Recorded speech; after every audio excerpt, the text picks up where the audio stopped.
Hello everybody, thank you for joining us. Today we're going to draw a hand holding a cell phone.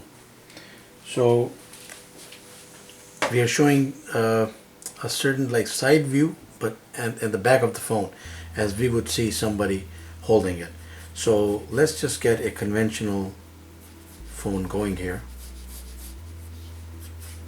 Conventional as in just a regular rectangular shape with slightly rounded corners.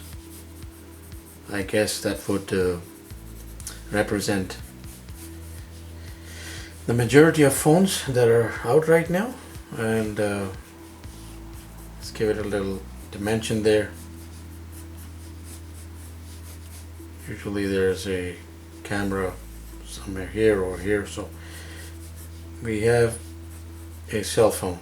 And we have to show the hand wrapped around the cell phone, so please use very light strokes. It is a rule of thumb that light strokes help in rectifying mistakes. So we have one finger like that, and then one, two, and three somewhere here. We will have there's some foreshortening as well, so we're not showing a hand outright.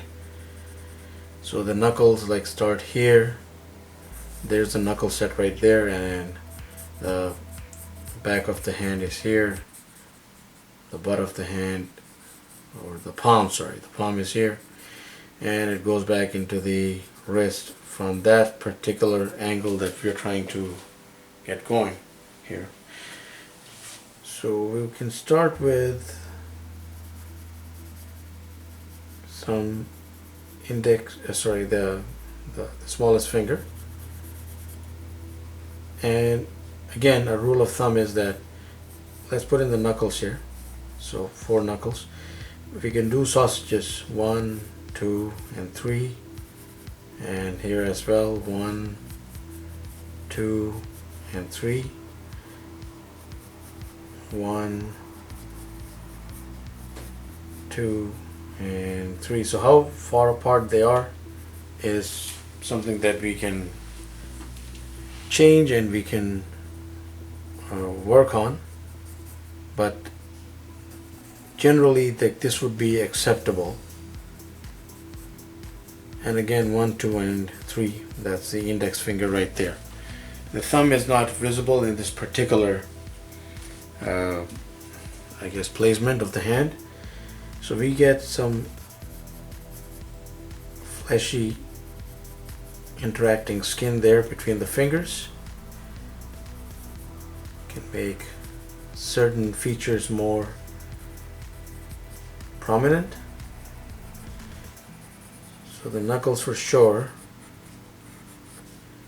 This knuckle is pretty much like just going there, but these knuckles will definitely stand out. And we have the tallest or the longest finger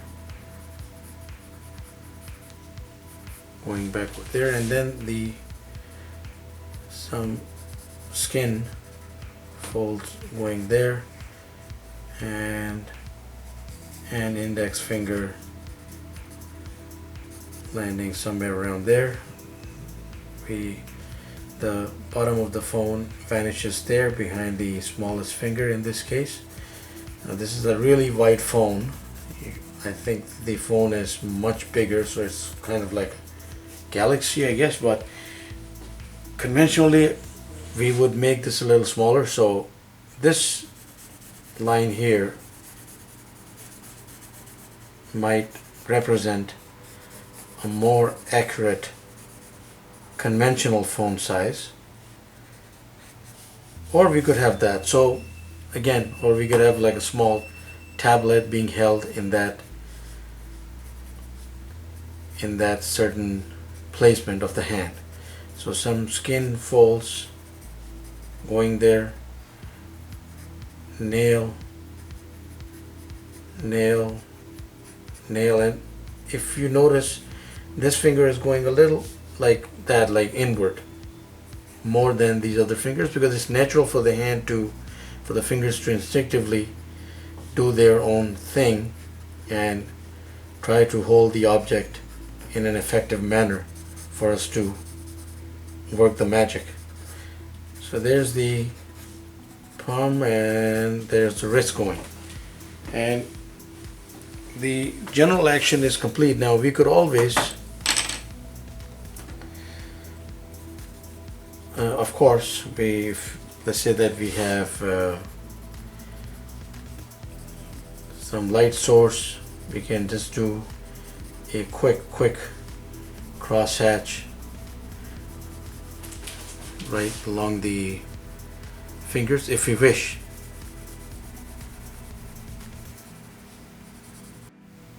So in this hand gesture, it's also quite expedient to, quite necessary to understand that this is generally a placement of the hand, a pose in which a cell phone or a device is being handled.